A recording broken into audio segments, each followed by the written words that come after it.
সাইকেলে ময়লা লাগেছে গা কেরে গেদির মাই বারাইছাস বারানোর সময় নাই গে আর কি হয়েছে তুমি ঘরে বেতে যাওয়ার চাইলে তোমার খালি ফুলাফুলি আরম্ভ বাজে তাই না কি হয়েছে গো ফুলা কি হয়েছে আমি একটা আইফোন কিনেছিলাম তুমি আমারে কিনে দিলা না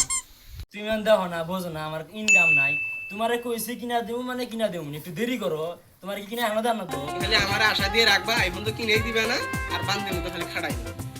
কি কইলা আমি তোমারে বান্দির মতন খাড়াই এই তুই তোর বাতে ফোন দে তোর বাতে ফোন দে তোর বাপের আবার কো এবার তোর বাপের আবার কো ও মা তোমরা কি ঝগড়াই করবা মামা মুরুখ তাড়াতাড়ি যাবা তো সারা বারে আব্বা আমার বাপ ভাইরা বলে কিপটা ক ক তোর বাইরে ক ক আব্বা তো বোঝে না আমি জানি ওরে ক তোর বাইরে কান্দো না আমি তোর মতো যামই না খালি রোতে যে বারে যাবার নবে ও বারে করে এ দাদা কোনে রে মুছে ঘাস কাপড় যাবো নু बाय बाय टाटा।